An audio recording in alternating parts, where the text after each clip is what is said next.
સારું લાગીને પૈણી જાઓ, નકર વાંઢા રહેવો.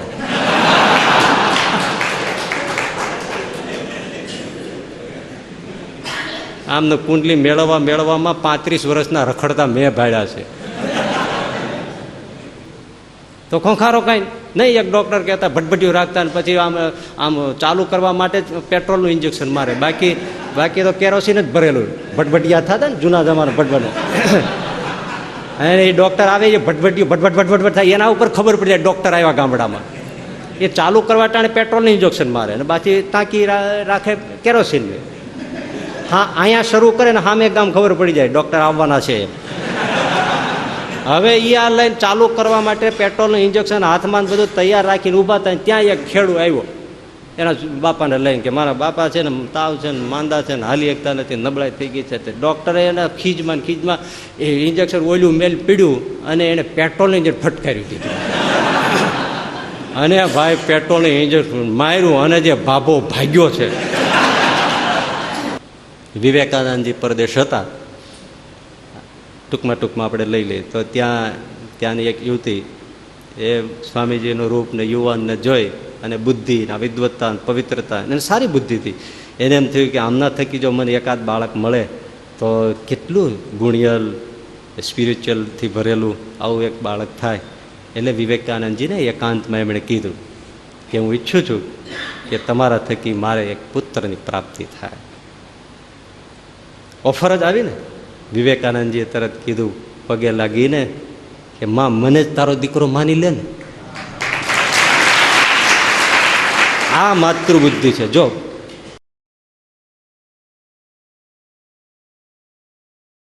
નારીસ્તન ભર નાભિપ્રદેશમ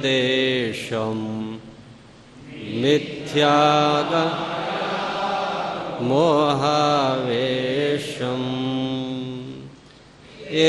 એતન્માસ વસાદી વિકારમ મનસી વિચારય વારંવારમ ભજ ગોવિંદમ ભજ ગોવિંદમ ગોવિંદમ ભજ મૂઢમતે. ભજ ગોવિંદમ ભજ ગોવિંદમ ગોવિંદમ ભજ મૂઢમતે. અત્યાર સુધી આપણે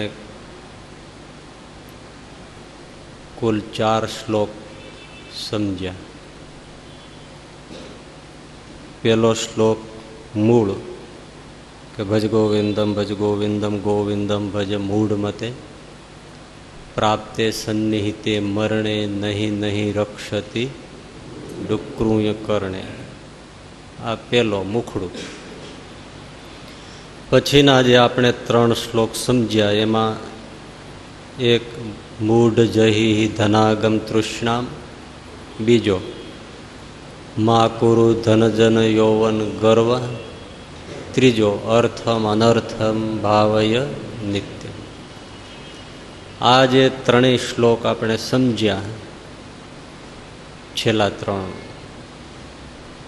એમાં ધન સંપત્તિની તૃષ્ણા છોડવાની વાત શંકરાચાર્યએ સમજાવી.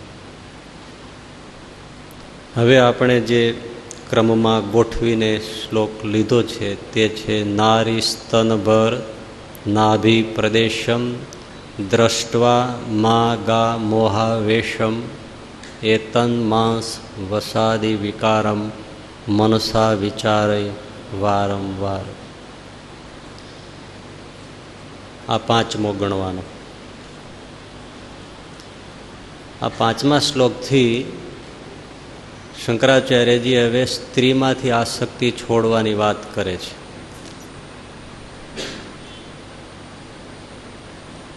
પહેલા ધનની છોડવાની કીધી અને પછી સ્ત્રીની આસક્તિ છોડવાની વાત કરે છે. કનક કાંતા સૂત્રેણ વેષ્ટિતમ સગલમ જગત. કનક એટલે ધન સંપત્તિ, કાંતા એટલે સ્ત્રી. આ ધન અને સ્ત્રી એ 2 મોટા બંધન છે. આખું જગત એમાં બંધાઈને બેઠું છે. એ બે જેને છૂટી જાય, સહ દ્વિભુજો પરમેશ્વરે, બે હાથવાળો ભગવાન છે.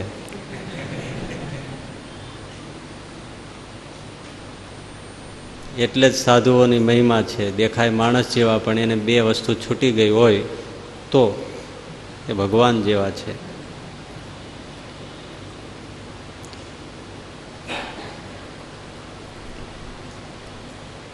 પાછી મહત્વની વાત એ છે કે ધન અને સ્ત્રી એ બંને સંસાર માટે આવશ્યક છે.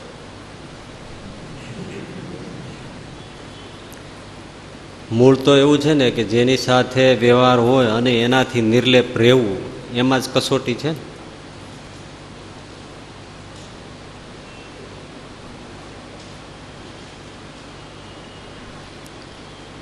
ધનની પણ આવશ્યકતા છે, પણ ધનની પાછળ જે આંધળી દોટ છે, ધનની અતિશય ભૂખ છે, અતિશય મમતા છે, મોહ છે, રાગ છે, એ દુઃખરૂપ છે. ધન પોતે કાંઈ સુખ કે દુઃખ આપતું નથી, એ તો જડ છે.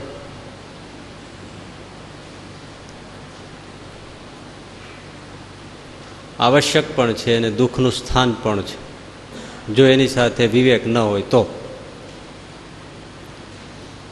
એવી જ રીતે સ્ત્રી પણ સંસાર માટે આવશ્યક છે, સંસારની વૃદ્ધિ માટે.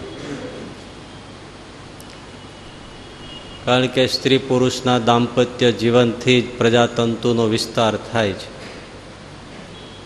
એટલે સંસારમાંથી ધને કાઢી શકાય નહીં, સ્ત્રીએ કાઢી ના શકાય.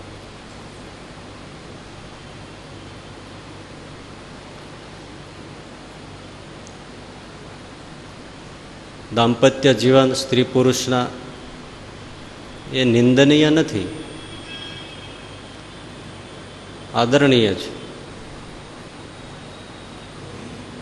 કારણ કે સંસારનો આધાર નિંદનીય હોય તો પછી નિંદનીય હોય તો શાસ્ત્રોની અંદર ગૃહસ્થ ધર્મની કથા શા માટે લખે? વિશિષ્ટ રાજાઓ, ઋષિ મુનિઓ અને ભગવાનના જે અવતારો, એમના લગ્નની કથા બહુ જ સુંદર રીતે શાસ્ત્રોમાં વર્ણવાય છે. આજે પણ સંતો પરમહંસો એ કથાનું ગાન કરતા હોય છે. લગ્ન વિધિઓનું વર્ણન હોય છે, ગૃહસ્થ જીવનના ધર્મોનું વર્ણન છે. એટલે ગૃહસ્થાશ્રમ આદરણીય છે, પરંતુ સ્ત્રીને પુરુષને વિશે અને પુરુષને સ્ત્રીને વિશે અતિશય જે રાગ, બંધન અને આસક્તિ છે, એ દુઃખનું સ્થાન છે.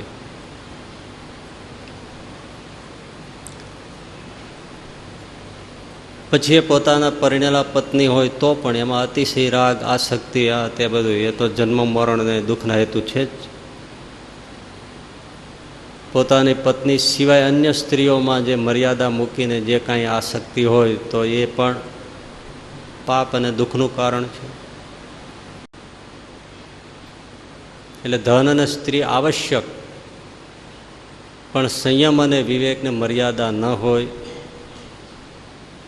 અનાસક્તપણું ન હોય તો એ બંને જ વસ્તુ બંધનરૂપ, મોક્ષમાં વિઘ્ન કરતા અને અનંત દુઃખનું કારણ. અનંત. તમે એટલું તો જાણતા જ હશો કે જેટલી વિશ્વમાં કોર્ટ છે અને જેટલી જેલ છે, એનો એક સર્વે કરો તો 99% case related to money, related to woman. સ્ત્રી અને ધન સંબંધી જ 99% કેસ છે. ખરું કે ખોટું? કાં સ્ત્રી અને ધનને માટે કાં કોઈને મારી નાખ્યા હોય, કાં ઝપાઝપી થઈ હોય, કાં કોઈક એવો વ્યવહાર કર્યો હોય એટલે દુરાચાર થયો હોય તો કેસ કે કોર્ટ કે જેલ થઈ હોય, અને કાં અધિકાર જમાવવાની વાત હોય, પેલો કે આ પૈસો મારો છે, આ સંપત્તિ મારી છે. ખેંચાખેંચીના કેસ હોય. પણ આ બધા કેસ મોટા ભાગના આના જ છે. આ બેને માટે માણસ લડે છે, મરે છે અને જન્મે છે. આખી દુનિયા આ બે ધ્રુવની આસપાસ ફરે રાખે છે.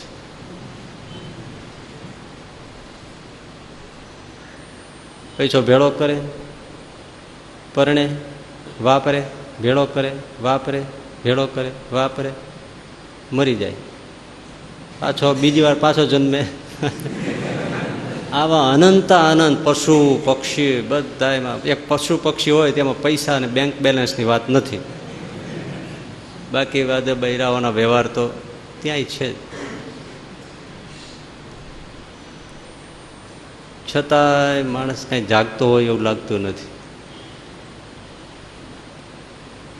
મહારાજ કહે છે કે અનંત સ્ત્રીઓ ભોગવી છે.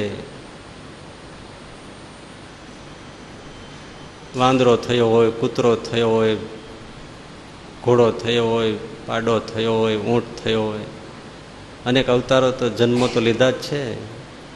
એમાં મહારાજે વચનામૃતમાં કીધું છે કે પોતાની જાતિની અનંત રૂપવાન એવી સ્ત્રીઓ, એમાં એ રૂપનું હશે કંઈ ખબર નહીં, એની સાથે એના સંસારના વ્યવહારો થયા. કોઈ એની માંડવા નહીં નાખવાના, જમણવાર નહીં કરવાના, રિસેપ્શન પાર્ટી નહીં કરવાની, બ્રાહ્મણને નહીં બોલાવવાના, પત્રિકા નહીં છાપવાની, છોકરાઓ માટે કોઈ માનતા નહીં રાખવાની. તોય કેટલા ડઝનબંધ છોકરાઓ આવે. આટલી સ્ત્રીઓને પુરુષે ભોગવી અને એટલી સ્ત્રીએ પુરુષોને ભોગવ્યા. તો કેને ધણી નથી કર્યો? કૂતરાને, ગધેડાને, ઘોડાને, બોલો, બધાને ધણી કર્યા. અને આ ધણીએ બધીને પોતાની પત્ની કરી વિષયોને અનંત વાર ભોગવ્યા. દેવતાઓ થઈને ભોગવ્યા, રાજા થઈને ભોગવ્યા, ભૂત પ્રેત થઈને ભોગવ્યા, મનુષ્ય થઈને ભોગવ્યા. તોય મહારાજ કે આ જીવને સ્ત્રીનું સુખ હજી મહા દુર્લભ જ લાગે છે, જાણે ક્યારેય મળ્યું જ નથી. વિચાર કરો.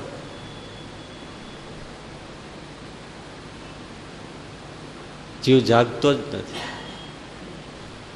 આ બે વસ્તુ છૂટી જાય તો કેટલા સુખિયા થઈ જાવ તમે. તમે વિચાર તો કરો. શું મફતના પણ હાવ, પણ દુઃખી થવા માટે જ જાઓ છો.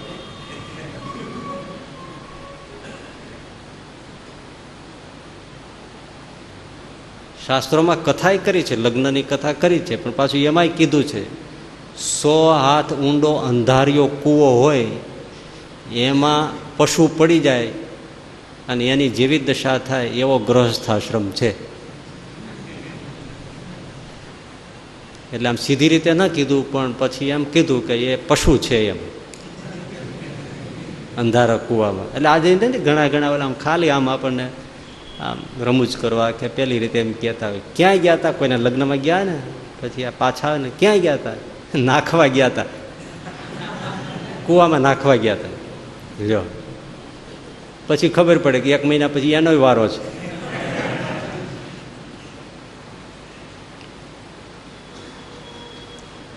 દુઃખ છે, તમને ખબર જ છે ને.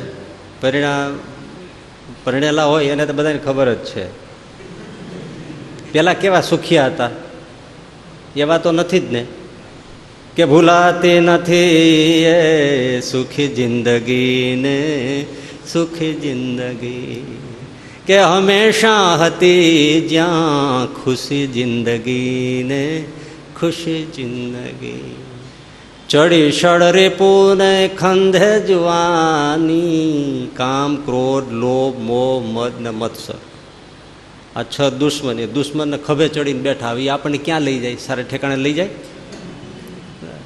ચડી ષડ પૂને ખંધે જુવાની, આ ઉમંગો બગાડે ભરી જિંદગીને, ભરી જિંદગીને. ભૂલાતી નથી એ સુખી જિંદગીને, સુખી જિંદગી. બાળપણમાં આનંદ છે.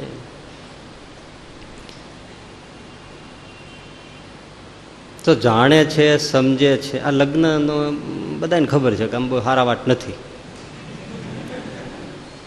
તમે જુઓ છો કે આ બધી વસ્તુ જો બધા ઝઘડા, મારામારી, પીડા, વ્યથા બધું એ છે ને. ભલે ને હું મોટા પગાર હોય ને મોટી મોટી કંપનીઓ ચલાવતા હોય ને કરોડો હોય, પણ ઘરે આવે તે આટલું તો ગરમ હોય હો. આ ઉપલું તુંબલું આવીને હશ કરીને સોફા ઉપર આમથી આમ પડી જાય. વ્યથા વ્યથા ને વ્યથા છે. છતાં એ કોઈ પાછો વળે છે? હે, એનું કારણ શું? આસક્તિ. અને આસક્તિનું કારણ શું? અજ્ઞાન. એ આસક્તિને અજ્ઞાન તોડવાની વાત અહીંયા શંકરાચાર્યજી કરે છે કે તું જેની પાછળ પડ્યો છો, કે જેની પાછળ તું પડી છે, શાસ્ત્રની આ રીત છે. એટલે સ્ત્રીએ પુરુષને, પુરુષને સ્ત્રીએ સમજી લેવાનું. એ આસક્તિ તોડવાની વાત શંકરાચાર્યજી કરે છે. શંકરાચાર્યજી સરસ રીતે એક વૈરાગી સંન્યાસી આવી વાત સરસ કરે. નિર્લેપ બ્રહ્મ ભાવે જીવનાર, એની વાત તો કેટલી આમ આધારભૂત હોય. અને એ સમજાવે છે કે તું આસક્તિ છોડ, અને આસક્તિ છોડવા માટેનો એક તરીકો બતાવે છે કે તું જેની પાછળ પડ્યો છો, કે જેની પાછળ પડી છે, એ જો શું છે. શરીરની પાછળ જ છે ને બધા. તો કે નારી સ્તનભર નાભિ પ્રદેશમ દ્રષ્ટવા મા ગા મોહાવેશમ. આ સ્ત્રીનો છાતી પ્રદેશ, સ્તન પ્રદેશ અને નાભિ પ્રદેશને જોઈને તું લુબ્ધ ન થા, મોહિત ન થા. કારણ કે એતન માંસ વસાદી વિકારમ. એ તો માંસ અને વસા એટલે ચરબી, એનો વિકાર છે, પિંડ છે. આવું સતત મનસા વિચારે વારંવાર. હવે લોહી માંસના વિકારના પિંડામાં તું આટલો બધો શું મોહ પામ્યો છે? માટે ગોવિંદનું ભજન કરને. આમાં મોહ પામવા જેવું શું છે? લોહી, માંસ, હાડકા, અસ્થિના પિંડામાં. આટલું સમજાઈ જાય તો જોત ખરા. એક મિનિટ વિચારો. મોહ પામે સારું હોય એમાં મોહ પામે તો ઠીક વારો, માંસનો લોચામાં હું જ મોહ પામે. હાડકા, માંસ, લોચામાં સોનું ચાંદી હોય ને મોહ પામે ઠીક. આમાં શું મોહ પામે? શંકરાચાર્યજી કહે છે. અને બે પ્રદેશ એને શરીરના લખ્યા એમ, છાતીનો એટલે સ્તન પ્રદેશ અને નાભિ પ્રદેશ. મર્યાદાથી કેવું સરસ નાભિ પ્રદેશનું એમ વર્ણન કર્યું કે બસ આટલામાં જ મોહ છે ને. કેટલું એમ એક આચાર્ય આટલી સ્થિતિના પણ એવું ન કીધું ચરણમાં મોહ પામ્યો છો, મુખમાં મોહ પામ્યો છો. બસ આ બે પ્રદેશ છે, સ્તન પ્રદેશ ને નાભિ પ્રદેશ. એમાં શું છે એમાં ભલા માણે? થોડોક તો વિચાર કર્યા. આમાં તારે શું લેવાનું છે? પાછો વળી જા, ભજન કરી, ગોવિંદનું ભજન કરી. અતિ આસક્તિ. આ સ્તોત્રના છે ને 2-3 નામ છે. એક નામ છે ભજ ગોવિંદ. બીજું આ સ્તોત્રનું નામ છે ચરપટ મંજરિકા. ચરપટ એટલે થપ્પડ, મંજરિકા એટલે હારમાળા. એક શ્લોકે એક વાત લઈને શંકરાચાર્ય રમાવીને થપ્પડ મારે છે. હજી જાગતો નથી, એટલું કહું છું તો હજી જાગતો નથી. અને ત્રીજું નામ છે આ સ્તોત્રનું મોહ મુદ્ગર સ્તોત્ર. મોહ એટલે મોહ, આસક્તિ, અને મુદ્ગર એટલે મોટો ગણ, હથોડો, 20 રતલિયો. હા, મોટો હોય ને, આટલું મોટું માથું ના હોય. એ 20 રતલનો મોટો ગણ, હથોડો, એને મુદ્ગર કહેવાય. એ મુદ્ગર છે. શેને તોડનારું? કે મોહને તોડવા માટેનો આ સ્તોત્ર છે ને, મોટો હથોડો છે. રમ રમાને હે મારે તો મોહને તોડી નાખે. આ મોહ મુદ્ગર સ્તોત્ર. શંકરાચાર્યજી કે આ મૂઢ જીવ બધા મોહ લુબ્ધ છે, એના મોહને તોડવા માટે આ એક શ્લોક છે ને, એક હથોડાનો ઘા મારું છું. જો કોઈ જાગી જાય. પણ મારા આપણે કેટલા એવા લોઠા, કંઈક એવું કવચ ઓઢીને બેઠા હોઈએ કે હથોડો ત્યાં અડે જ નહીં. મોટો ઘા મારે છે.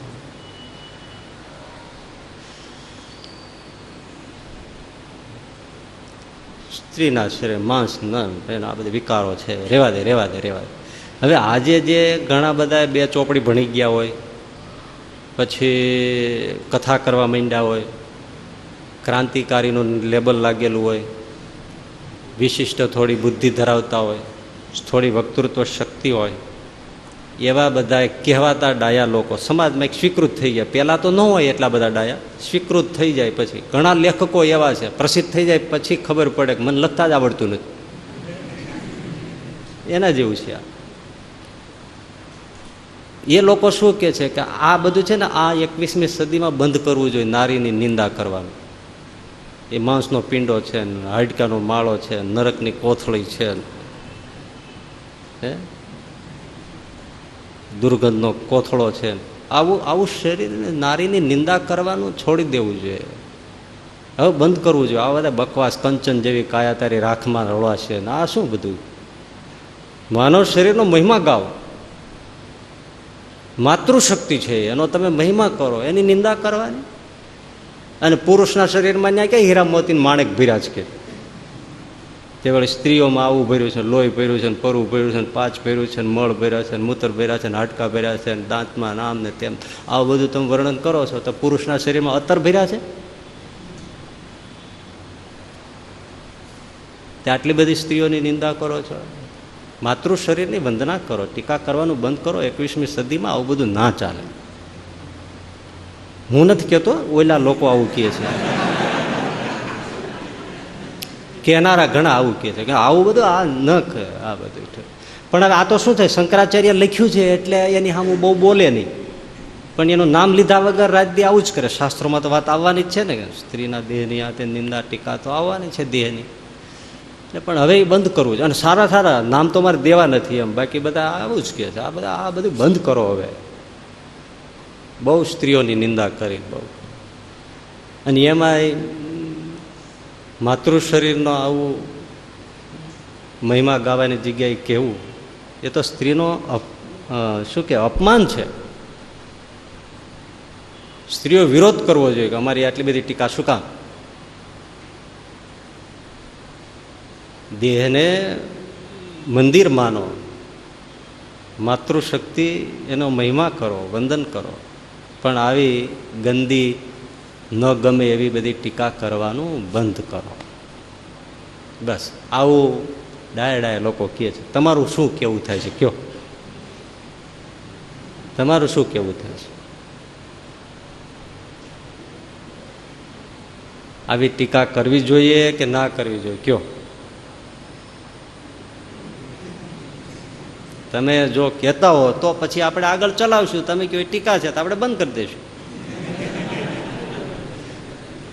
માતૃશક્તિનો છે એનો મહિમા કરવો જોઈએ. શરીર છે એ ભગવાનનું મંદિર છે એમ માનીને વાત કરવી જોઈએ કે પછી એમાં માંસ ને લોહી ને વિકાર ને પિંડ છે, નરકની કોથળી છે એમ કહીને વાત કરવી જોઈએ? શું કરવું જોઈએ તમે કહો?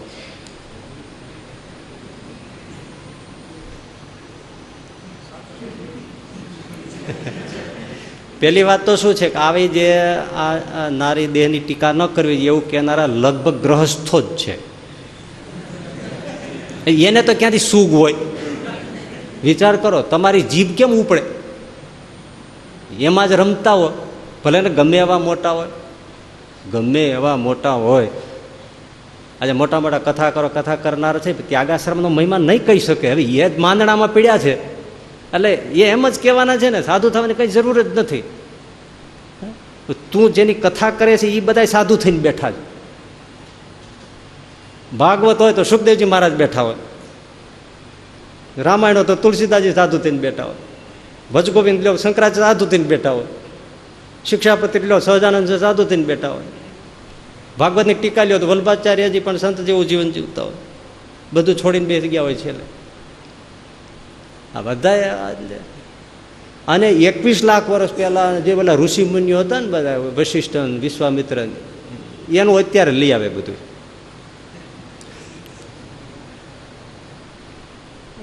એટલે ગ્રહસ્થો કોઈ દિવસ ત્યાગાશ્રમનો મહિમા ન કહી શકે. હા, એ તો અમે કહીએ છીએ કે ભાઈ તમે સારા સાધુ ન થઈ શકતા હો તો સારા ગ્રહસ્થ થાવ, અને એ છે જ ને, સારા ગ્રહસ્થ થવું ઉત્તમ જ છે, પણ સાધુ થવું એ કંઈ નથી. ને આવું ને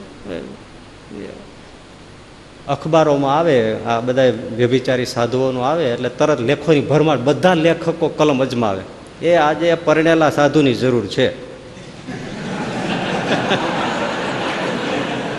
આજે પરણેલા સાધુને તે પણ તમે એકાદો તો થાવ છે, પણ તમે પરંપરા કરો ને, કોઈ તૈયાર તો થતું નથી.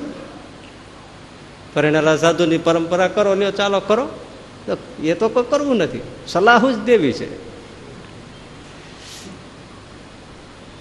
સારા સાધુઓને પ્રમોટ કરે છે. આગળ જોગી સામે એક લેખ આપવા જાઓ તો કે જગ્યા નથી. અને કોઈ ખરાબમાં ખરાબ કૃત્ય કર્યું હોય એના માટે અડધા પાના હોય, લ્યો, એનાથી કોઈને સંસ્કાર પડવાનો છે? અને આખું બધું વર્ણન ઝીણામ ઝીણું કરે, લ્યો, એના નખનું વર્ણન કરે, અંગૂઠાનું વર્ણન કરે, એનાથી કોઈને બે ચારિત્રના ગુણ આવવાના છે. પછી કે સારો સમાજ પાકતો નથી, પણ તમે પકાવતા જ નથી. સારા સાધુ સંતોના કેટલા હશે, કેટલા જ છે. આ વાંજણી થોડી ધરતી છે, વાત કરો છો, પણ એ વાત આપણા દેશની બલિહારી છે. જરૂર એમાં વિવેક હોવો જોઈએ, સાધુઓની મર્યાદાઓ ઘણી બધી છે, પણ છતાંય ભાઈ આટલો કળિયુગ છે, છતાંય એમાંય કેટલાય એવી કેવા સારા સારા સાધુઓ સાક્ષાત્કાર્યા. આપણા સંપ્રદાયની વાત નહીં, અન્યોમાં ધર્મોમાં શિવ ઉપાસક બીજા જે તે ઘણા બધામાં કેવા બધા એવા અલગારી પડ્યા હોય છે જ છે સાધુ સંત, પણ એનો કોઈ મહિમા કરતું નથી. ત્યાગાશ્રમનો મહિમા છે, ગ્રહસ્થાશ્રમનો મહિમા છે, બે જગ્યાએ સારા હોવા જોઈએ, બરાબર છે. એટલે નારીના દેહની ટીકા નહીં કરવાનો, બધું છોડ દે. જો પહેલી વાત તો એ છે કે આવું જે કેનારા હોય, મેં કીધું ને, એક તો ગ્રહસ્થ હોય છે, બીજી વસ્તુ એ છે કે એને શાસ્ત્રમાં નિષ્ઠા નથી હોતી. જો શાસ્ત્રમાં નિષ્ઠા હોય તો શાસ્ત્રએ આ વાત કરી છે ને તો એને સમજવાની કોશિશ કરે, પોતાનું ડાપણ ન કરે, પણ પોતાની બુદ્ધિનું એને વધારે ઘમંડ છે અને એનો વિશ્વાસ છે, બુદ્ધિનિષ્ઠ છે, એમ મનાવવું છે, માન્યું છે. બસ શાસ્ત્રની વાત છે, શાસ્ત્રથી કોઈ મહાન નથી. અને બીજી વાત કે જે સત્પુરુષો છે શાસ્ત્રના રચયિતા, એમાં પણ નિષ્ઠા નથી. તુલસીદાસજી હોય કે વલ્લભાચાર્યજી હોય કે પછી વ્યાસજી હોય કે સુખદેવજી હોય, એમાંય નિષ્ઠા નથી. પોતાનો જે બુદ્ધિમત્તા છે એનો એને વિશ્વાસ અને નિષ્ઠા છે, એને રીતે એ વ્યાખ્યાઓ કરે છે. સમાજ પ્રમાણે સારી દિશા અને સૂચન આપવી જોઈએ, પણ શાસ્ત્રને ગરદન મારીને સુખદેવજી, તુલસીદાસજી, વ્યાસજી, શંકરાચાર્ય એવા જે એના વચનો છે એને સાવ કાંધ મારી અને વાતો ન કરાય કે હવે બધા રહેવા દો, આવી બધી ટીકાઓ બીકાઓ ન કરવાની કાંઈ જરૂર નથી. નારીઓના શરીરમાં જ બધું મળમૂત્ર ભર્યા છે તો પુરુષોના શરીરમાં શું કાંઈ અત્તર ભર્યા છે? પણ ભાઈ તમને ખબર નથી, શાસ્ત્રોની અંદર જેટલું સ્ત્રીઓનું નિંદા છે દેહની, એટલી જ પુરુષ દેહની પણ નિંદા છે. ભક્ત ચિંતામણીમાં 106 પ્રકરણ વાંચો તો સ્ત્રીના દેહની નિંદા છે, અને 111મું વાંચો તો પુરુષ દેહની નિંદા છે. બેને માટે અરસપરસ આ બધું છે. અને બીજી વસ્તુ એ છે, માતૃ શરીર છે, માનો ભાવ રાખો, પવિત્ર દ્રષ્ટિ રાખો, બરાબર છે. માતૃશક્તિ માનો, કહી દેવું સહેલું છે, પણ આવું કેનારાને આપણે કહી તમે માતૃશક્તિ માનો છો, પરિણામ કોને? વિચારો બે ઘડી. માતૃશક્તિ જ માનો છો બધી નારી શક્તિને, તો પરિણામ કોને? ત્યારે કેમ તરવાઈ જાવ છો? પોતાને ઘરે પત્ની હશે એની સાથે તમે કેમ માતૃભાવ નથી? એ ગાંધીજી બધા નથી થતા, હે? ગાંધીજી કહે તો આપણે માનીએ કે ભાઈ માં બુદ્ધિ રાખો. હવે આ માતૃબુદ્ધિ આવતી નથી અને વાતો કરે છે, તો પરણો છે કોની સાથે? સંસારના વ્યવહાર કેવી રીતે ચલાવો છો? વાસ્તવિકતાનો થોડોક વિચાર કરો. માતૃશક્તિ, માતૃભાવનો જરૂર સ્વીકાર છે. માં હોય એના શરીરની આ નિંદા છે જ નહીં. એનો શરીર માંસનો પીડો છે, વિકાર છે, એવું કહેવાનું જ નથી. એને તો તીર્થરૂપ માનવાના છે, એને તો દિવ્ય રૂપ માનવાના છે. પણ આ જે માંસનો પિંડો છે, લોહીનો પિંડો છે, હાડકાનો માળો છે, ગંદી વસ્તુની કોથળી છે, એ જે કીધું છે એ જે સ્ત્રીના દેહમાં આસક્તિ થાય એ સ્ત્રીના દેહની વાત કરી છે, માતૃ શરીરની વાત નથી કરી. જ્યાં આસક્તિ થાય ત્યાં તમે જુઓ, આ એ જ છે. અને ત્યાં એ જ વસ્તુ કેવી પડે. જો આ તુલસીદાસજી પ્રયાગ પાસે રાજાપુર ગામ, ત્યાં એમનો જન્મ. 9 મહિને બાળક જન્મે, તુલસીદાસજી 12 મહિને જન્મ થયો. અને સેજે કંઈક એવા નક્ષત્રમાં, જ્યોતિષ એના પિતા બહુ નિષ્ણાત હતા, એટલે પુત્રને જન્મની સાથે જન્મકુંડલી મારી એટલે કરી, એટલે તેમને કહી દીધું, ઓહો આ એવા નક્ષત્રમાં બાળક જન્મો છે કે જે અશુભ છે. વિચાર કરો લ્યો, જ્યોતિષની દ્રષ્ટિએ તુલસીદાસજી અશુભ હતા. આ બાળકને ઘરમાં રાખીએ તો આપણું અનિષ્ટ જ થાય, એટલે એને તજી દેવા માટે કે નિકાલ કોઈ પણ રીતે કરી નાખવા માટે એના પિતાએ વિચાર કર્યો, બાળક ઘરમાં ન જ જોઈએ. હવે માને મમતા હોય, અને મારા પતિ એટલે કે હુલસી, એમની મા તુલસીના, એમને થઈ ગયું કે આ ગમે તે રીતે બાળકને તરછોડશે, ઘરમાં નહીં રાખે, જ્યોતિષ પ્રમાણે જ વર્તશે. એટલે એમની દાસી જે હતી ચુનિયા, એને બાળક સોંપી દીધો ને એને વતન વળાવી દીધી. અને બીજે જ દિવસે હુલસી માતાએ દેહ છોડી દીધો બાળકના વિયોગમાં. હવે જે તુલસીદાસજી આજે આખો દેશ જેને સમાજ વંદન કરે છે, એ જન્મતાની સાથે નક્ષત્રમાં અશુભ હતા. આ તમે બધા જન્મ કુંડલીઓ, જન્મ પત્રિકાઓ મેળવો છો, ના કરો છો, અને પછી તમે લગ્ન કરો છો, આ બધા સમજ્યા જેવા છે. બધા જ્યોતિષીઓને પૈસાથી ભરવાની વાત છે. સારું લાગીને પૈણી જાઓ, નકર વાંઢા રહેવો.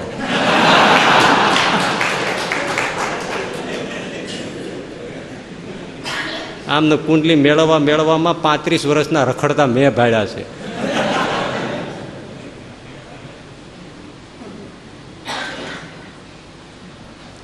તુલસીદાસજીને છોડી દીધા. પછી ત્યાં ચુનિયાદાસી એમને ત્યાં રહ્યા, 5 વર્ષના થયા ત્યાં ચુનિયાદાસી પણ દેહ મૂકી ગઈ. બાળક અનાથ થઈ ગયું, ગલીઓમાં રખડવા માંડ્યું, લોકો એને તિરસ્કારે છે, ખાવા મળતું નથી. નાનું બાળક રડે, ભૂખ્યું ક્યાંય ઓટલે સૂઈ જાય, સુવા ના દે ઓટલે, ધક્કા મારીને. અશુભ બાળક છે, અનિષ્ટ છે બાળક, એમ કરીને બિચારાને રાત્રે ઉઠાડીને કાઢી મૂકે. જેને મહાત્મા માનીએ છીએ આજે, એને કોઈ ઓટલે બહાર સુવા નહોતું દેતું. આનાથી અનિષ્ટ થાય છે. માં મરી ગઈ, આ દાસી લઈ આવી તો દાસી મરી ગઈ, આપણે ઓટલે સુએ તો આપણે કંઈક ઘરમાં મરણ થાય. કોઈ રાત્રે બહાર પણ ઓટલા ઉપર આશરો ન આપે, રોટલો ન આપે. આવું તુલસીદાસજીની જિંદગી હતી. વિચાર કરો, સારા કહેવાય છે, પ્રભુ તારી કસોટીની પ્રથા સારી નથી હોતી, અને જે સારા હોય છે એની દશા સારી નથી હોતી. ખરેખર આવું છે. પછી નરહરદાસજી મહાત્માજી આવ્યા અને એમણે તુલસીદાસજીને લઈ લીધા, પોતે લઈ ગયા, રામ બોલા નામ પાડ્યું, પોતાની સાથે રાખ્યા. કાશીમાં સનાતન પંડિતજીને સોંપ્યા, વિદ્યાભ્યાસ કરાયો, 15 વર્ષ ભણ્યા, વેદ વેદાંતમાં પારંગત થયા, ભણ્યા. પછી તુલસીદાસજી ઘણા વર્ષે માતૃભૂમિએ પાછા આવ્યા છે, રાજાપુર ગામે પાછા આવ્યા. ત્યાં તો બધાથી ખબર પડી કે એના માતા પિતા તો મૃત્યુ પામ્યા છે ને કંઈ છે નહીં. એટલે ગામને બહાર નદી હતી, નદીને કાંઠે એમણે માતા પિતાનું શ્રાદ્ધ કર્યું. વૈદિક મંત્રો જાણતા હતા, બધું સપિંડ દાન કરીને આ બધું કર્યું. પછી એ નદીને કિનારે બેસીને વડલા ઝાડ નીચે બેસી રામકથા ગુરુએ સંભળાવી હતી ખૂબ. એ રામકથા કરે અને લોકો સાંભળવા આવે, આ એનો નિત્ય ક્રમ હતો, ભજન કરતા. પણ એમાં એક પરિવાર આવતો સાંભળવા, એમની જુવાન દીકરીને પરણાવવાનો એમણે કોડ કર્યો કે આમને આપણે પરણાવી દઈએ. એનું નામ રત્નાવલી, દીકરીનું નામ. તુલસીદાસજીને વાત કરી. તુલસીદાસજી કે મારે પરણવું નથી, મારે ભજન કરવું છે. તો પેલા લોકો અનશન ઉપર ઉતરી ગયા કે અમે ઉપવાસ ઉપર ઉતરીએ, પણ દીકરીને તમારે ગ્રહણ કરવી જ પડશે હાથ. તુલસીદાસજી ફસાયા કે ભાઈ મારે નથી, મારે તો અવિવાહિત રહેવું છે. આ તો મારું વતનનું ગામ છે, માતા પિતાનું સ્થાન છે, તો હું એના પહેલાં મોક્ષાર્થે આરામ કથા કરું છું, પછી ચાલ્યો જઈશ. તો પહેલાં કે ના, હવે તમારે પરણો જ નહીં, ત્યારે અમે અંજળ છોડીને પ્રાણ છોડી દઈએ. ત્યાં તે 3 દિવસ ને 3 રાત ભૂખ્યા બેઠા. તુલસીદાસજીનું હૈયું ગળી ગયું. સારું, ભગવાનની જ કંઈક ઈચ્છા છે તો હું પરણી જાઉં, નહીંતર આવી રીતે કોણ આવે? તમારે કોઈને આવું થયું છે?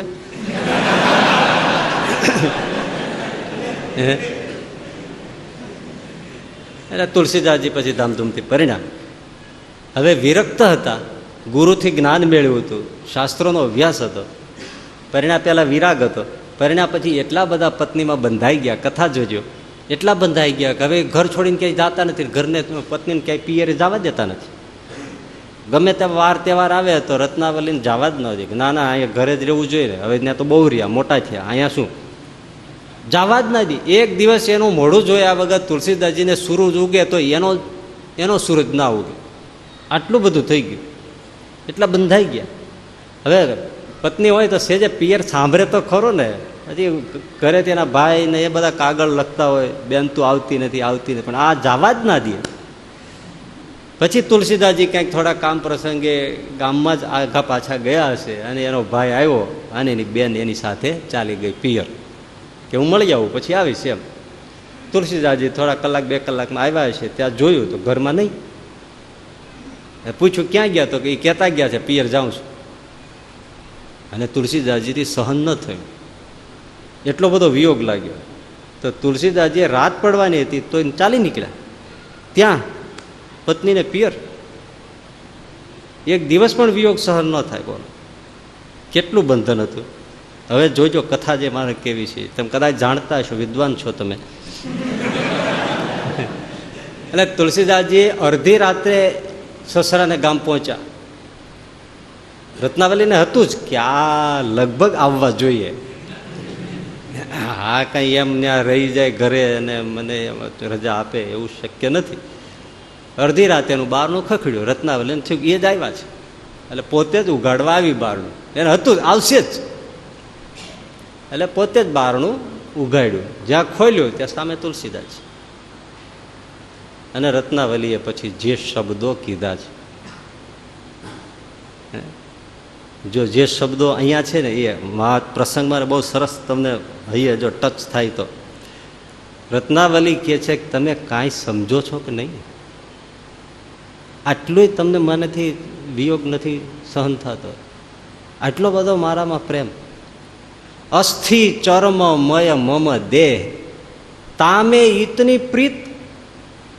આ હાડકાનો, ચામડાનો, લોહીનો, માંસનો આ એક પૂતળું છે, કોથળું છે, એનું બનેલું મારું શરીર છે. તામે ઈતની પ્રીત, એમાં આટલો બધો પ્રેમ. અસ્થિ ચર્મ મય મમ દેહ, સમજાય છે ને? તામે ઈતની પ્રીત ઈતની હોતી રઘુનાથ મેં તો હોતી ન ભવ ભીત. આટલો પ્રેમ જો તમે રઘુનાથ શ્રી રામમાં કર્યો હોત તો પતિદેવ તમારા જન્મ મરણ ટળી જાત.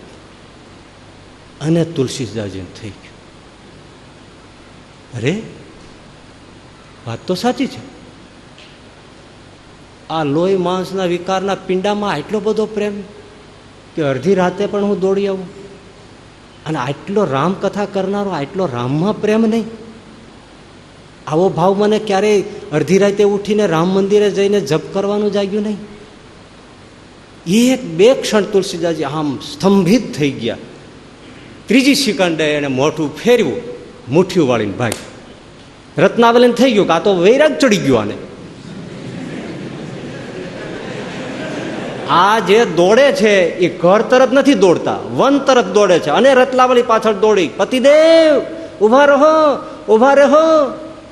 તુલસીદાસ એક જવાબ આપ્યો અને રાતના અંધકારમાં ક્યાં અલોપ થઈ ગયા. તે દિન ઘડીને આજનો દી, અને એ ભાગેલા અડધી રાતે ભાગેલા એ જ સંત મહાત્મા તુલસીદાસ. બોલો. પણ એ રત્નાવલી પણ એમ કહેવાય છે કે તુલસીદાસજીને જગાડવા માટે જ આવ્યા હતા. એને પુકારતા પુકારતા થોડા ડગલા ચાલ્યા, એ પણ પડ્યા અને ત્યાં એણે પણ શરીર છોડી દીધું. હવે તુલસીદાસજીને વિચાર કરો, અહીંયા અસ્થિ ચર્મમય દેહ, હાડ માંસના કોથળામાં ઓલા બધા એમ કે છે ટીકા કરોમાં, તુલસીદાસજી જાગ્યા છે એમાંથી. હવે હું એમ કહું, ન્યાય એમ કે ત્યાં તમારા ભગવાનનું મંદિર છે તેમાં તમે આવો ભાવ રાખો, તો ઉલટાનો હેત વધે. ઉલટાનું મંદિરમાં તો એ જ થાય જ ને, મંદિરના તો દર્શન કરવા જોઈએ. તો પત્ની હોય એમાં માતૃબુદ્ધિ ક્યાંથી રાખી શકાય? એટલે અહીંયા એ જ શબ્દો કહેવા પડે કે હા આમાં આટલો બધો આ હાર્ડ વાંચના કોથળામાં કે પત્નીમાં તો માતૃબુદ્ધિ રાખી ન શકાય, આવે નહીં ને, સમજાવાય નહીં. તુલસીદાસજીને એમ કહેવાય કે હું તમારી માં છું, તમે આમ તો વિચાર કરો, એમ તો કહેવાય નહીં. એટલે શાસ્ત્રની વાસ્તવિકતા સમજવી જોઈએ, ક્યાં શું કહેવાય, આ અહીંયા કહેવાય. અને એવો મુદગર હથોડો પડ્યો તુલસીદાસજી જાય. એટલે નારી દેહની ટીકા છે જે આસક્તિ છે ત્યાં, ખાસ કરીને પોતાની પત્નીમાં. જ્યાં માતૃબુદ્ધિ આવે નહીં, લાખ કરો તોય ન આવે, ત્યાં આ જ વસ્તુ કામ કરે. અને જ્યાં પરસ્ત્રી છે ત્યાં માતૃબુદ્ધિ રાખો, ત્યાં મા બેનની દીકરીની ભાવના રાખો. તો વાત સાચી છે, શાસ્ત્રમાં ત્રણેય વાતો છે. નારી દેહની, પુરુષ દેહની નિંદા પણ છે, માતૃશક્તિ એટલે માતૃ શરીરને આવું તે વંદના પણ છે, અને આ દેહ છે એ દેવાલય છે, દેહો દેવાલય પ્રોક્ત એ મંદિર પણ છે. ત્રણેય વાત કરી છે, પણ ત્રણેયના ટાર્ગેટ અલગ અલગ હોય, ક્યાં કયો કહેવાય એનું સમજવું પડે. જે પરસ્ત્રી છે ને એમાં જે આકર્ષણ થાય છે, તો એમાંય જો આ તમે વિચારી શકતા હો કે આ બધું લોહી માંસના વિકારો સિવાય બીજું શું છે, સમજજો. એમાં બીજું તો છે જ નહીં કાંઈ ને. જો પણ એ માતૃબુદ્ધિ રાખવી ને એના પહેલાં થોડું આ કેળવાય, પછી થોડી આસક્તિ ઓછી થાય, પછી જ માતૃબુદ્ધિ આવે, એમનો સીધે સીધી ન આવે. શરૂઆતમાં તો માંસનો પિંડો ને થોડું બધું જો વિકાર, તમે ઘણા એમ કહો કે ભાઈ આટલી બધી ટીકા કરો તો કોઈને કાંઈ આસક્તિ છૂટતી નથી. પણ એમાં એવું છે, તમને ભૂખ લાગી હોય, તલનો એક દાણો ખાવ તો ભૂખ મટી જાય. તમે ચાલી ન શકતા, શરીરમાં શક્તિ સાવ ચાલી ગયો, ગ્લુકોઝ તમે એક ટીકડી જેટલો ખાવ, ગ્લુકોઝ શક્તિ આવી જાય. એનો પૂરો ડોઝ તો લેવો પડે ને. એમાં આ જે કાંઈ વિવેચન છે ન ગમે એવું છે, પણ એનો પૂરો ડોઝ લે તો અવશ્યપણે એના શરીરમાંથી એને ઘૃણા થઈ જાય. પણ હવે લપન છપન એમ એમ થઈ જાય. ઇન્જેક્શનનું એક ટીપું લઈને શક્તિ આવતી નથી, ક્યાંથી આવે? પૂરો ડોઝ લ્યો ને, 5 ml નું પૂરું ઇન્જેક્શન લ્યો તો ખોખારો કાંઈ નહીં. એક ડૉક્ટર કહેતા ભટભટીઓ રાખતા ને પછી આમ ચાલુ કરવા માટે જ પેટ્રોલનું ઇન્જેક્શન મારે, બાકી તો કેરોસીન જ ભરેલું. ભટભટિયા થતા ને જૂના જમાના ભટભટ, અને એ ડૉક્ટર આવે એ ભટભટીઓ ભટભટ થાય, એના ઉપર ખબર પડી જાય ડૉક્ટર આવ્યા ગામડામાં. એ ચાલુ કરવા ટાણે પેટ્રોલનું ઇન્જેક્શન મારે અને બાકી ટાંકી રાખે કેરોસીનની. હા, અહીંયા શરૂ કરે ને સામે ગામ ખબર પડી જાય ડૉક્ટર આવવાના છે. હવે એ આ લઈને ચાલુ કરવા માટે પેટ્રોલનું ઇન્જેક્શન હાથમાં બધું તૈયાર રાખીને ઊભા થાય. ત્યાં એક ખેડૂ આવ્યો એના બાપાને લઈને કે મારા બાપા છે ને તાવ છે ને માંદા છે ને હાલી એકતા નથી, નબળાઈ થઈ ગઈ છે. તે ડૉક્ટરે એને ખીજમાં એ ઇન્જેક્શન ઓલ્યું મેલ પીડ્યું અને એને પેટ્રોલનું ઇન્જેક્શન ફટકાર્યું દીધું. અને ભાઈ પેટ્રોલનું ઇન્જેક્શન માર્યું અને જે ભાભો ભાગ્યો છે, જાય દોડમ દોડી હો. પાછળ સાહેબ ને પેલો એનો છોકરો 5 કિલોમીટર જઈને ભાભો પડી ગયો. ડોક્ટર શું બોલ્યો ખબર? मॉडल पुराना है लेकिन एवरेज ज्यादा है.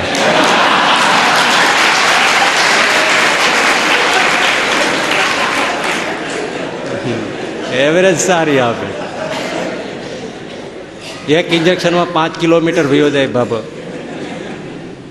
પૂરો ડોઝ લે તો ઘૃણા થાય શરીરની.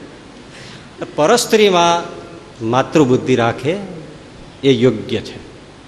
વિવેકાનંદજી પરદેશ હતા, ટૂંકમાં આપણે લઈ લઈએ તો ત્યાંની એક યુવતી એ સ્વામીજીનું રૂપ ને યુવાનને જોઈ અને બુદ્ધિ વિદ્વત્તા પવિત્રતા અને સારી બુદ્ધિ હતી.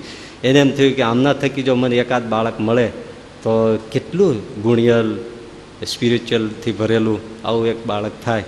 એટલે વિવેકાનંદજીને એકાંતમાં એમણે કીધું કે હું ઈચ્છું છું કે તમારા થકી મારે એક પુત્રની પ્રાપ્તિ થાય.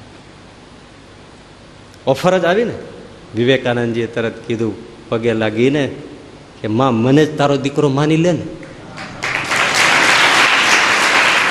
આ માતૃબુદ્ધિ છે. જો તરત દ્રષ્ટિ વિશુદ્ધ છે. શાસ્ત્રમાં ત્રણેય વસ્તુ છે. તમે શાસ્ત્રને અન્યાય ન કરો. હું વિદ્વાનો ભલે હોય ને આપણે ભલે નાના મોઢે મોટી વાત કરતા હોય, પણ હંમેશા શાસ્ત્રને પકડી રાખવાનો મતનો. શાસ્ત્રથી અને શાસ્ત્રના રચૈયાથી ઓવર ન થવું. આપણી બુદ્ધિનો કોઈ ભરોસો નથી. આપણે રજોગુણ તમોમાં રમનારા. થોડું માન મળે, થોડા પૈસા મળે, થોડું ફંક્શન હરખું જાય તો ઓહો થઈ જાય. 5 જણા માને ત્યાં તો ક્રાંતિકારી થઈને સભામાં મોટા સમાચાર આવી જાય, ત્યાં તો કૂદવા માંડે. અને એ વળી શાસ્ત્રો ઉપર વિવેચન માંડે કરવા, કાપી કાપીને. એમ હાલતા છે બકાલી ઘરે બે શાનું મળો.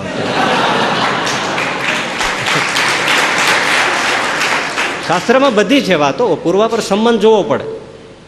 તો ટીકા છે એનું દ્રષ્ટાંત આપ્યું તમને. એક હું સામે આપીશ તમને વસ્તુ કે જો તુલસીદાસજી ત્યાં એ જ વસ્તુ આવે, એનાથી જાગેલા છે.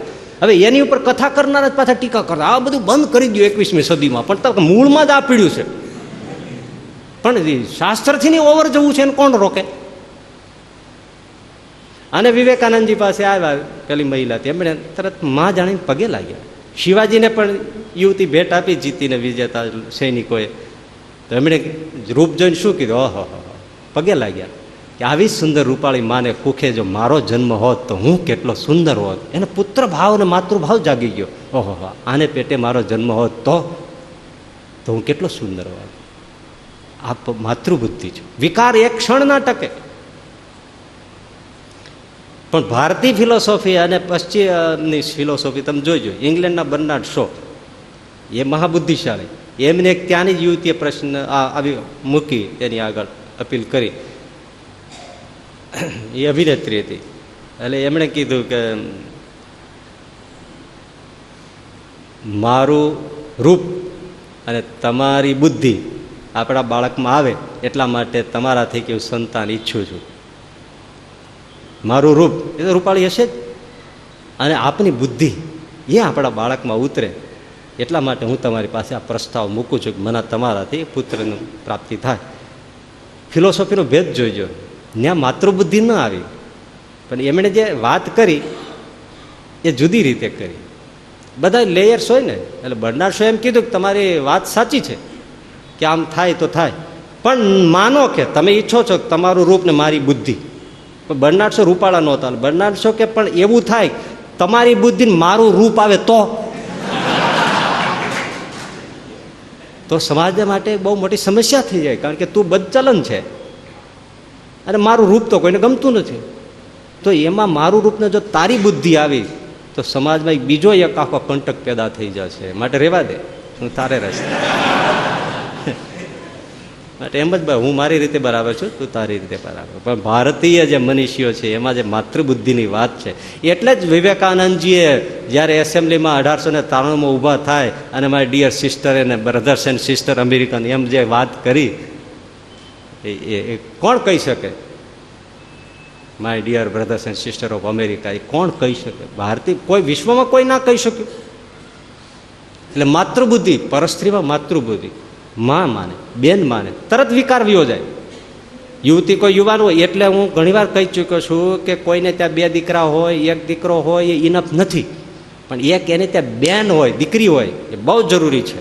કેમ કે યુવાન દીકરાને 1 દીકરો ને 1 દીકરી હોય તો એ બહુ પાછું પર્યાપ્ત કહેવાય. કારણ કે યુવાન દીકરાને યુવાન દીકરી સાથે કેવી બેનની પવિત્ર બુદ્ધિથી જીવવું એની તાલીમ એના ઘરમાંથી મળે. નહીં તારે એને યુવાન છોકરી સાથે આવી રીતે નિર્લેપ રહેવાય એની કલ્પના જ ન આવે. પણ જેને એના જેવડી જ બેન છે, 1-2 વર્ષ મોટી કે નાની, તો એ યુવાન કેટલો પવિત્ર રહે છે, કેટલો રહે છે. તમે વિચાર તો કરો. અકલ્પના છે ને, કલ્પનાની બહાર વસ્તુ છે ને. એક જ ઘરમાં રહે છે, પણ સ્વપ્નમાં વિકાર આવે છે. કેટલી પવિત્ર બુદ્ધિથી રહે છે. એ શિક્ષણ એને ઘરમાંથી મળે. એટલે પરસ્ત્રીમાં મા બેનની દીકરી. એક વાત તમને કરું. એક જણો છોકરી જોવા ગયો. એટલે સમજો તો તમે બઠા પડી જાઓ એવું છો. હા, કહી દઉં. ત્યાં પછી જમવા બેસાડ્યા. એમાં મહેમાન હારે ઓલો જુવાન મૂર્તિઓ હતો, એ જમવા બેઠો હતો. પછી ઓલી છોકરી જે હોય પસંદ કરવાની હોય એ પીરસવા આવે ને, બધું પીરસતી. તે ઓલો મૂર્તિઓ હતો ને, એ શું કે ખબર? બેન જરા પાણી આપો ને.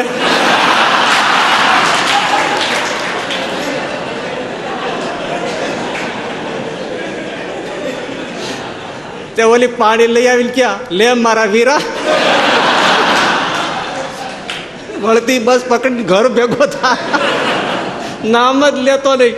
ન હોય તો ચોરે બેસજી, અહીંથી વિયો જા. ટાળી નાખ્યું, ઠામ ટાળી નાખ્યું. લ્યો,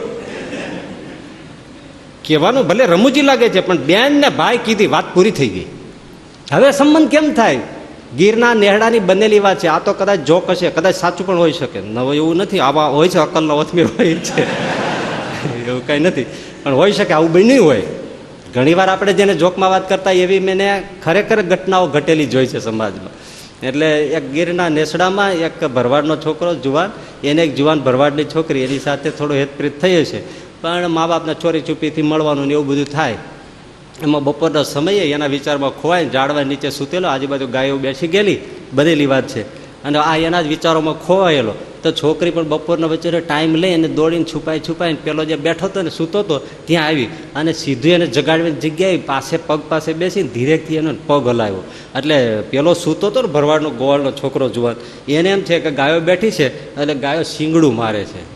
એટલે આંખો મીચેલી, છોકરીના વિચારમાં ખોવાયેલો, એમ જ બોલ્યો, અરે માવડી સુવા દે ને, સુવા દે ને. અને માવડી કીધું ને ઓલી ચીસ પડી ગઈ, જ્યાં જોયું ત્યાં તે બેયની આંખોમાં આંસુની ધાર. પણ બસ માં કીધું, હું તારી માં થઈને તું મારો દીકરો થઈ ગયો, પતી ગયો.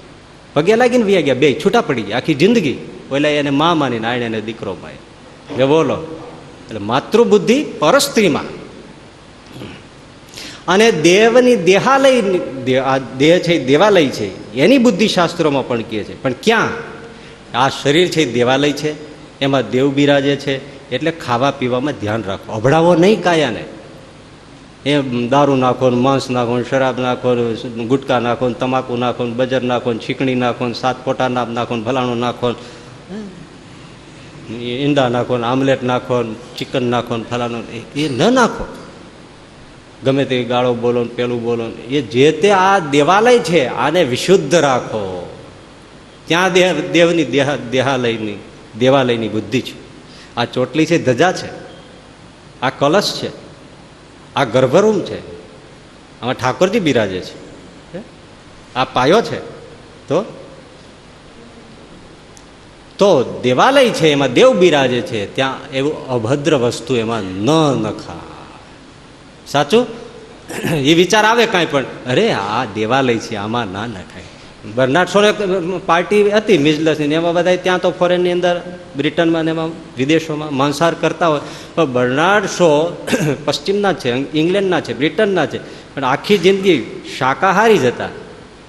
તો એ ફ્રૂટ્સ ને જ્યુસ ને એવું બધું લેતા હતા, બ્રેડ ને બટર ને જ્યુસ ને એવું, કોઈ પણ પેલી મીટની વાનગી નહીં, માંસની વાનગી નહીં. એટલે કોઈ કીધું કેમ તમે અહીંયા આવું ખાવ છો એમ? ત્યારે બર્નાર્ડ સરસ કીધું કે મારું પેટ એ પેટ છે, મરદા દફન કરવાનું કબ્રસ્તાન નથી. હા, એટલે આ દેવાલય છે, આમાં જે તે નખાય નહીં. સાંભળજો, સાંભળનારા, ગુટકા ચડાવો, આ નાખો તે નાખો, ન ખાવાનું ખાઓ, ન પીવાનું ખાઓ, ના, દેવાલય છે. અને ખરેખર અપવિત્ર વસ્તુઓ શરીરમાં પધરાવે એટલે દેવાલય અભડાઈ જાય છે, દેવ ત્યાંથી નાસી છૂટે છે. આ ભૂત પ્રેત વળી ગયા હોય ત્યારે મરચાને ધુમાડી દે, અગરબત્તી ન કરે ત્યાં. અને અગરબત્તીની સુગંધ કરો તો ભૂત પ્રેત આવે નહીં. આ બધી રીત છે એની. અને ગંદકી નાખો તો ઠાકોરજી વિયા જાય. એટલે જો ઠાકોરજીને અહીંયામાં રાખવા હોય તો પવિત્ર વસ્તુ જ પધરાવવી પડે. એટલે ખાવા પીવામાં, જોવામાં, હરવા ફરવામાં બધામાં ધ્યાન રાખવું, શરીરને અભડાવવું નહીં. ત્યાં દેવાલયની બુદ્ધિ છે, આ મંદિર બુદ્ધિ છે. અને બીજી મંદિર બુદ્ધિ ક્યાં રાખવાની, દેવ બુદ્ધિ ક્યાં રાખવાની? કે કોઈની સેવા કરો ત્યારે એને દેવ માનીને સેવા કરો. માતા પિતાની સેવા કરો, દેવ માનીને સેવા કરો. કોઈ રોગીની સેવા કરો, દેવ માનીને સેવા કરો. ભૂખ્યાને અન્ન વસ્ત્ર આપો, દેવ માનીને. રણછોડદાસજી મહારાજ રાજકોટમાં થયા તો એ જ્યારે કોઈને વસ્ત્રદાન, અન્નદાન બધું કરતા ત્યારે રણછોડદાસજી મહારાજ એમ કહેતા આંખો આંસુ સાથે કે હું કોઈને વસ્ત્રો નથી આપતો, તો મારા રામને મારા વાઘા પહેરાવું છું. વસ્ત્રો પહેરાવી આપે તો પણ એ રામ રોટી કહેવાતી ને, જો રામને રોટી ખવડાવું છું, કોઈને નહીં ખવડાવતો. એટલે જ્યારે કોઈની સેવા કરો ત્યારે જ્યારે ઠાકોરજીની જન સેવા એ જ પ્રભુ સેવા. ત્યાં એવી બુદ્ધિ રાખો, માણસ નહીં જુઓ આ ફલાણો છે ને ઓયલો છે એવું નહીં. આ રૂપમાં ઠાકોરજી મારી પાસે આવ્યો છે એટલે કૂતરાને રોટલો નાખે, ગધેડાને ગંગાજળ એકનાથ પાઈ દે, નામદેવ કૂતરાને ચોપડેની રોટલી ખવડાવે. કૂતરો નથી એ રૂપે, એમાં વિશ્વાના રૂપે એના ઉદરમાં મારો ઠાકોરજી બેઠો છે. સુનિશ્ચય સ્વપાકે છે પંડિતા સમદર્શીના, એમાં ભગવાન બેઠો છે, એને અમે જમાડીએ છીએ. કોઈ માણસને કૂતરાને પશુને નથી જમાડતા. બરાબર વાત સમજાય છે ને? અમે નથી સમજ, આમાં બેઠો છે.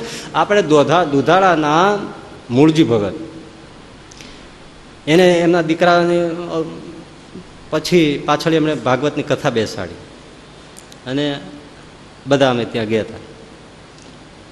તો ભગત આખા ગામને 7 દિવસ ચોખ્ખા ઘીના લાડુ જમાડીને બધાને ભોજન કરાવ્યું, આખા ગામને.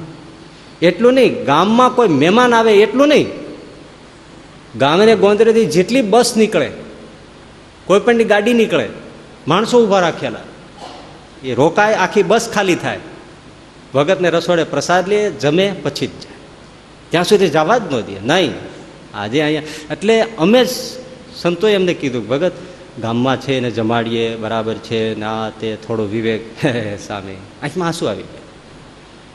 ગામડાના માણસ અભણ જેને કહો એમણે વાત શું કરી લ્યો. આ વેદાંત શાસ્ત્રો ભણવા જાઓ કે ભાગવત ભણો તો એ હાથમાં આવે નહીં એવું એને આવે.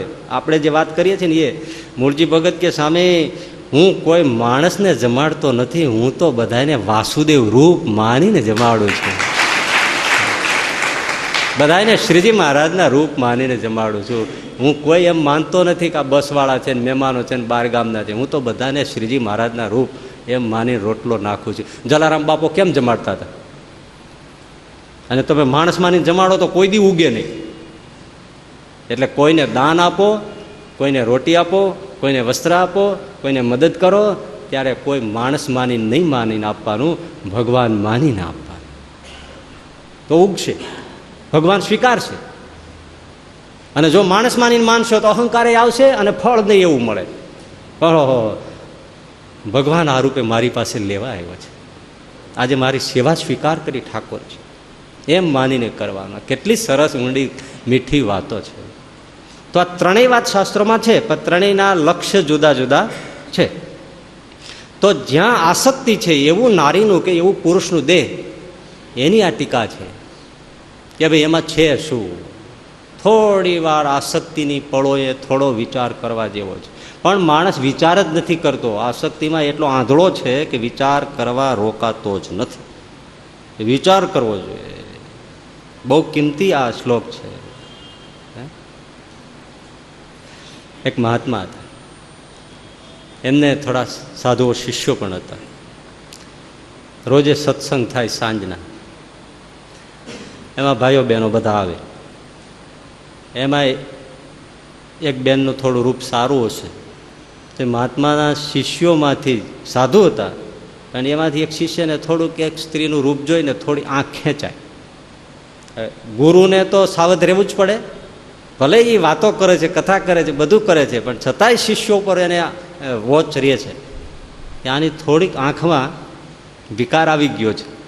આ પેલી સ્ત્રીને જોઈને આને થોડીક આંખ આમ થાય છે. એ સાધુ માટે સારું નથી. બોલ્યા નહીં કાંઈ, પણ થોડા દિવસ આમનું કથા ચલાવી. પછી એમણે એક યુક્તિ કરી.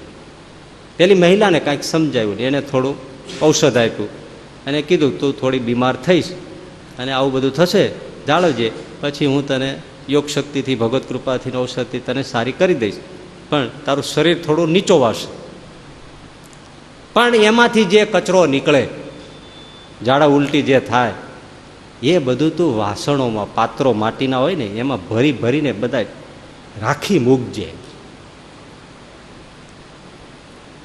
એ બધું કરાવ્યું. 2-4 દિવસ આમનો વયા ગયા.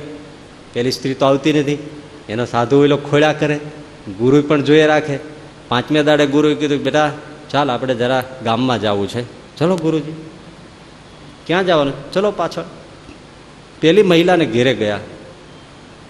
હવે પેલી ખાટલામાં સૂતેલી, એટલા ઝાડા ઉલટી થઈને શરીર નીચોવાઈ ગયેલું, હાવ શરીર ખોખું થઈ ગયું. રૂપ ક્યાં વિલીન થઈ જાય, 2 દિવસ પછી ઝાડા ઉલટીને આવું બધું થાય તો કાંઈ તમે આમ જે તગતગતા હોય રે હાવ નીચો આવી ગયો. પથારીમાં એમાં આમ જોયું તો ગમે નહીં. ખરેખર આમ કોઈ રૂપાળા હોય અને જો શરીર માંદું થઈને સુકાઈ જાય તો તરત તમને ખ્યાલ જ હશે કે પછી એમાં બહુ આમ આકર્ષણ જેવું ના રહે. ઘણીવાર તો બીમાર વ્યક્તિ થઈ જાય તો વિરૂપ લાગવા માંડે. હા તો હાવ ખોખું વિરૂપ જેવું થઈ ગયું. અને પેલા સાધુ મહાત્માએ પેલા શિષ્યને કહ્યું, લ્યો આમાં આસક્તિ છે ને? ખચકાઈ ગયો. ના, તારા માટે જ લાવ્યો છું, તું જો બરાબર આમાં છે રૂપ. તો કે મહારાજ અત્યારે રૂપ નથી, આ ક્યાંય ગયું? એટલે મહાત્માએ કીધું, ક્યાં રાખ્યું છે રૂપ? તો કે ત્યાં રાખ્યું છે. અને ત્યાં લઈ ગયા, કપડું ઉઘાડ્યું, ગંદકીના પાત્રો ભરેલા, ઝાડા મળ મૂતર ઉલટી બધું. આહા હા, અડધો અડધો ગાવ બોક આવે. પેલા શિષ્યને કે જો આમાં રૂપ છે, આ જો તને જેનો મોહ છે ને એ આમાં છે, એનું રૂપ આમાં આવ્યું છે. અરે મહારાજ, હા, ઝાડા ઉલટી થયા બધું આમાં આવ્યું, આને લીધે જ રૂપ હતું. વિચાર કરો, મળમૂત્રને લીધે જ શરીરનું રૂપ છે. આગળ તમારું શરીર થોડું નીચોવાઈ જાય તો બધું વાળંદની વાટકી જેવડું મોટું થઈ જાય. થઈ જાય આમ ગલોજા જેવા ગાલ છે પણ તરત આમ અંદર ગરી જાય ને આમ થઈ જાય ને આંખ્યું થઈ જાય, પીપા પેડ જેવી થઈ ગઈ, ત્રાહું બાંગું થઈ જાય, જોવું હોય આમને જોવાઈ જાય આમ. હે સરખું બોલાય નહીં, તદા થઈ જાય, મોઢામાંથી લાળું પડી જાય. એટલે થાય મોહ, બધું રૂપ આ છે. પેલા ને ઉલટી થવા મળી. ના, તું બરાબર જો, આ રૂપ છે. તને જે મોહ હતો ને એ આ છે. પગમાં પડી ગયો મહારાજ.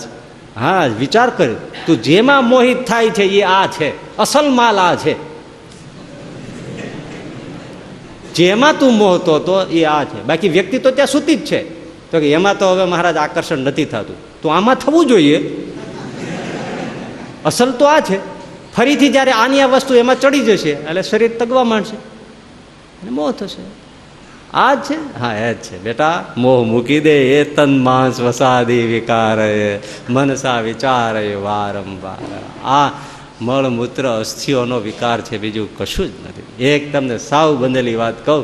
એક ગ્રહસ્થને ઘેરે અલાયદો બાજુમાં એક રૂમ છે. એક મહાત્માજી કંઈક ચાતુર્માસમાં થોડા રોકાવા આવ્યા છે. બનેલી ઘટના છે. એ મહાત્માનું હમણાં અવસાન થઈ ગયું. એના જીવનનો આ પ્રસંગ છે, એમણે લખેલો ને મેં વાંચેલો. તો હવે એ કોઈ ભાગવત કે ગ્રંથ એનું લઈને પાઠ કરતા છે. યજમાન ગ્રહસ્થ કંઈક દુકાન એક ઓફિસે ગયા છે, ધંધામાં ગયા છે. ઘરે એમના પત્ની એકલા. તો એ પત્નીને આ સાધુ મહારાજ ઘણીવાર એટલા શરીરના સારા હોય, સ્વસ્થ હોય, તપસ્વી હોય, સારું હોય તો સેજે કંઈ આકર્ષણ થતું હોય. તો પેલી સ્ત્રીને એમાં આકર્ષણ થઈ ગયું. એક તો એકાંત, રોજનો પરિચય, આવું બધું થયું.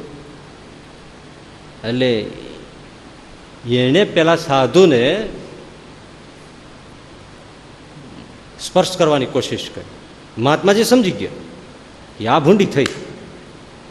એટલે એકદમ બુદ્ધિ વાપરીને દોડી અને બાજુમાં જાજરું હતું ને સામે, એમાં ઘૂસી ગયા અને જાજરું કરી દીધું બંધ.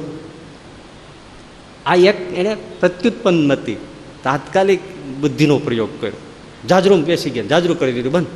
પણ હવે વિચાર કરે કે અહીં ક્યાં સુધી બેઠો રહું, બહાર તો નીકળવું જ પડે. અને આ વિકારી સ્ત્રી હોય એ તો કોઈ રીતે વિકાર છોડે નહીં. અને ધજાગરો થાય તો દોષ તો કોનો આવે?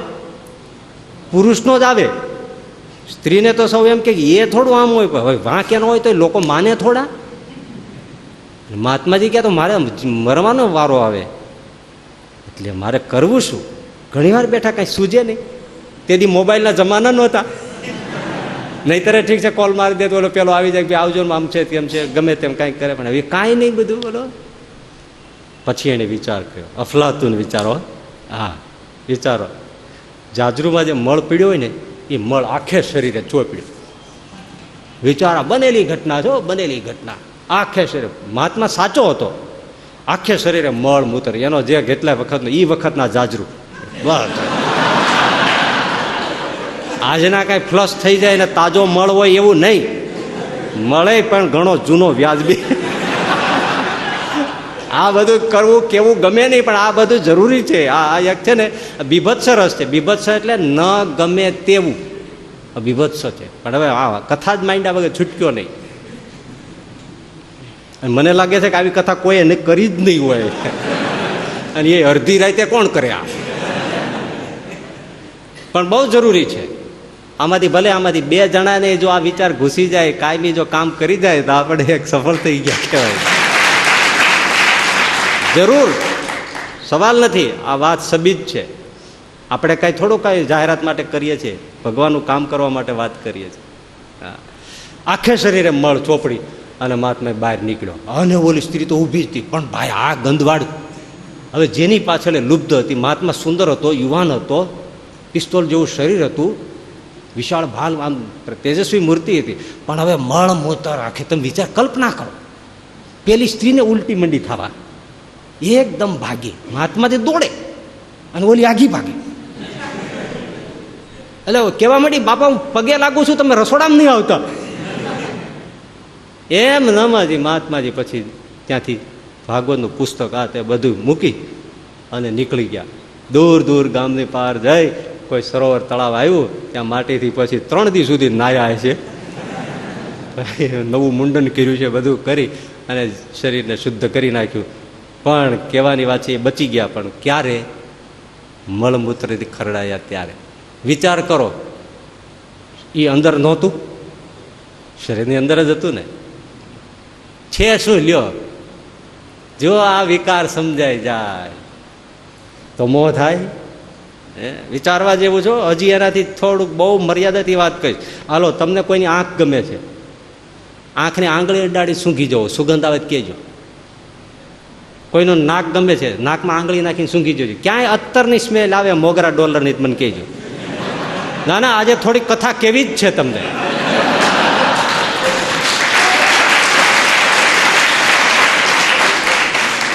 અને ખરેખર જો બહુ કહેવા માંડે ને તો ખરેખર ઉલટી થાય. આમાં તમે ઉલટી થાય, પણ ન કહેવાય, બધું ના કહેવાય. હા હા, પણ કોઈનો કાન ગમે છે, આંગળી નાખીને સૂંઘી જુઓ ક્યાંય.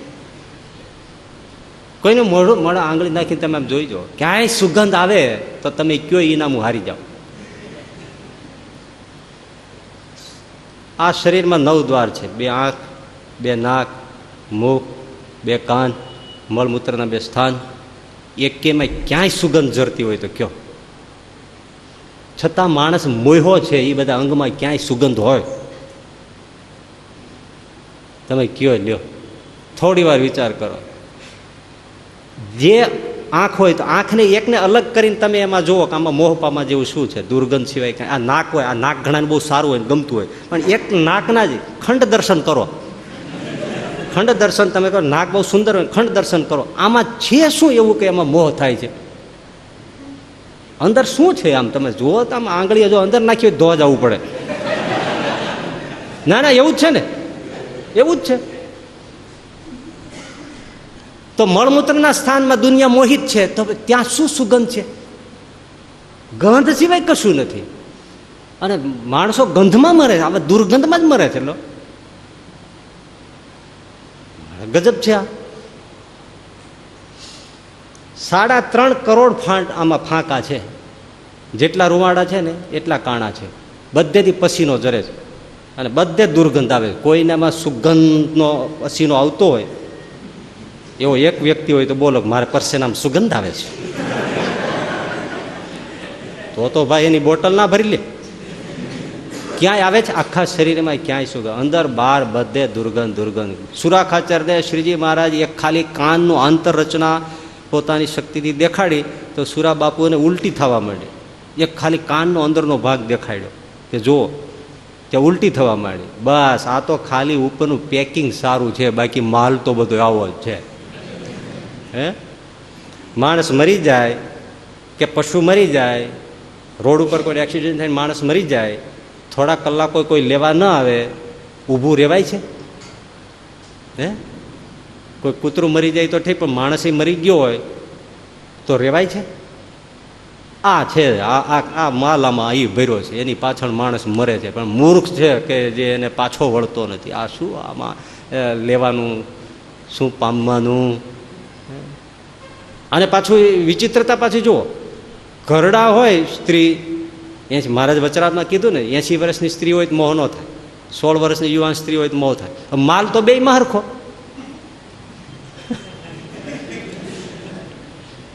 એક તને વાત યાદ આવી કહું, માલબેમાં હરખો એના ઉપર.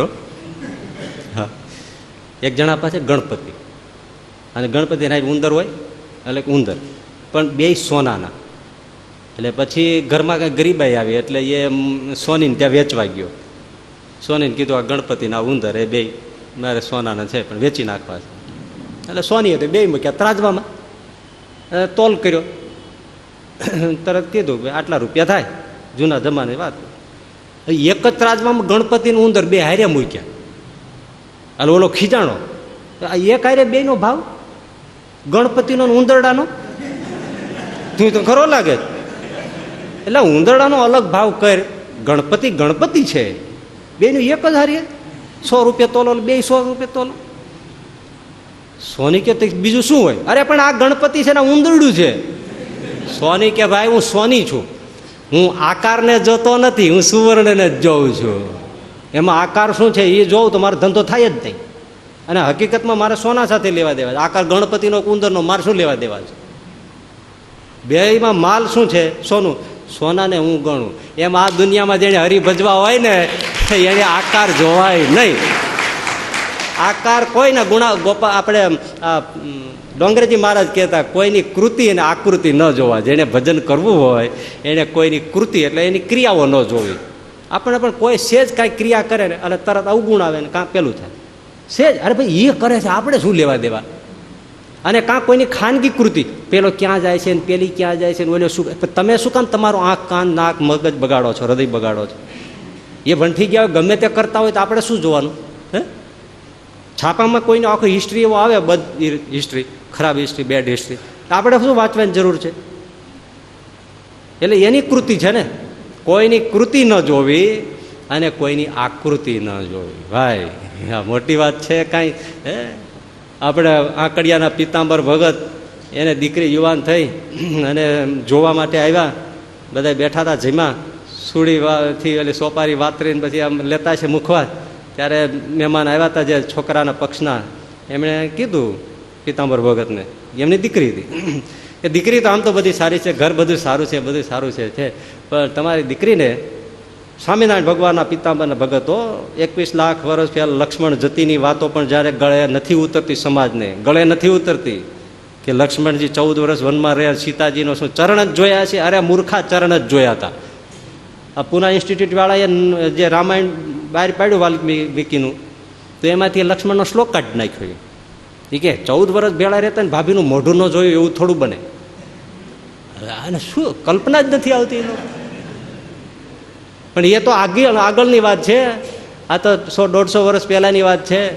એટલે પહેલાં વેવાય હતા થવાના. એમણે કીધું દીકરી સારી છે, ગુણિયલ છે, ઘર સારું છે, ભગત છો, બધું સંસ્કારી છે, પણ તમારી દીકરીને આ જમણા કાન છે એની નીચે ગાલ પાસે થોડુંક લાખનું ચિહ્ન છે, કાળું શ્યામ લાખનું ચિહ્ન છે, આટલું છે.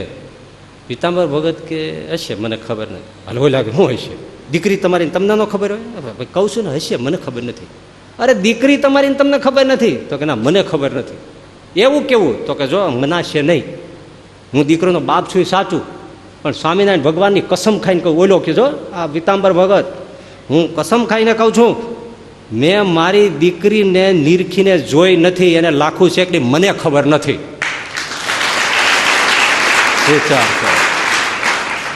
અને જો મેં એવી રીતે જોઈ હોય તો મારું કલ્યાણ ભગવાન સ્વામિનારાયણ ન કરે. વેવાય જોઈ રહ્યા, મેં નથી જોઈ મારી દીકરી. એ ઘરમાં રહે છે ને એની દીકરી છે, છતાં એને દીકરીને આ લાખનું ચિહ્ન છે કે નહીં એણે જોયું નથી. તમે વિચાર કરો, એને કોઈની આકૃતિ જોતો, કોઈની નહીં, ઘરની દીકરીની નથી જોતો. આવા ઉત્તમ ચરિત્ર, ઉત્તમ શ્લોક પુરુષો એના જીવન નજર સામે રાખવા છે. આંખો ભાડીનામાં બેઠા જોયા જ રાખતા હોય. હે, ઘણા જુવાનિયા તો હજી ભૂકંપની રાહ જોતા હોય છે. એટલે આ ભાઈ આ તો વાત છે, કોઈની કૃતિ નહીં, કોઈની આકૃતિને જોવી નહીં. એટલે જેને હરિભજવા હોય, માલ શું બેમાં એક સરખો જ છે. એક બીજી વાત કરું. એક જણાને એક યુવતી સાથે થોડો આમ હેતપ્રીત થઈ. પોતાના મનથી નક્કી કર્યું કે આની સાથે મારે લગ્ન કરવા. ઓલી યુવતીને કાંઈ ખબર નહીં, એક તરફી જેને કહો છો ને એવું. એટલે પહેલીને કાંઈ ખબર નહીં, એને તો રોજમાં આવતા હોય તો મળતા હોય, બેસતા હોય, વાતચીત કરતા હોય છે જે હશે. આને તો નક્કી જ કરી નાખ્યું કે મારે આને લગ્ન જ કરો, આ સિવાય હવે નહીં, તું નહીં તો મેં નહીં, એવું કંઈક કરી નાખ્યું નહીં. હવે એકવાર એને હિંમત કરીને પ્રસ્તાવે કરી દીધો એ કે મારે તમારી સાથે લગ્ન કરવાની ઈચ્છા છે, તમારું શું કેવું છે? એટલે ઓલી 2-3 મિનિટ તો કંઈ બોલી લઈ. એને ખબર નહોતી કે આવો અણધાર્યો પ્રસ્તાવ આવશે. પછી ખરેખર તમે કહો છો મારી સાથે પરણવું છે? વાત જોજો, ખરેખર તમારે મારે યાર પરણવું છે? તો હા, તમે ખરેખર મનથી નક્કી કરી નાખ્યું છે? હા હા, ઘણા વખતથી આપણે મળે છે, મને નક્કી થઈ ગયું છે કે મારે તમારી સિવાય મને કોઈને યાર જામશે નહીં, અને આવું યોગ્ય પાત્ર મને સમજે એવું નામ ને તે મેળો ગુણ ગાવાય તો એ તમારા જેવું કોઈ નહીં. એટલે ઓલી યુવતી કે વાત તો સાચી, પણ હું તમને એક વાત પૂછું, તમને મારામાં એવું શું ગમ્યું કે જેથી તમે મારામાં મોહ્યા? વાત જોજો, મારામાં તમે એવું શું જોયું કે જેથી તમે મારામાં મોહ્યા, એ મને વાત કરો. તો પેલો કે મને છે ને તમારા દાંત અને વાળ એટલા સુંદર છે, આહા, દેવતાઓને આવા ન હોય. આમ તો ખરેખર એવું હોય છે જેમાં મોહ થાય ને એ જ ઉત્કૃષ્ટ લાગે, બાકી કાંઈ ન હોય. હા, વાસના સુંદરતા પ્રદાન કરતી હોય છે, સાપેક્ષ છે આ. તમારા દાંત અને વાળ અદભુત, બસ જોઈએ જ રાખું, જોઈએ જ રાખું, ચંદ્ર ચકોરની જેમ જોઈએ જ રાખું, કે દિલ તૃપ્ત થતું નથી. ઓલી એટલું હશે, એટલું હશે. અરે પણ શું હશો? તો કે તમારે મારા દાંત ને વાળ સાથે જ આટલો બધો હેત છે ને. હા, ચોખ્ઠું કાઢી નાખ્યું.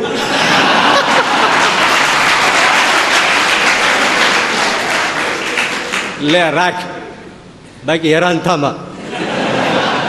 અને પછી વીગ કાઢી નાખી, માથેથી વાળ ઉતારી, આલે બે વસ્તુ લઈ જા.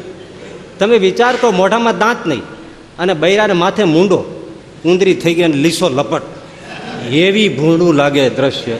ઓલો ઊભો જ થઈ ગયો, પરસેવો વળી ગયો. મૂર્તિમાં મોઢામાં દાંત નહીં અને માથે વાળ નહીં.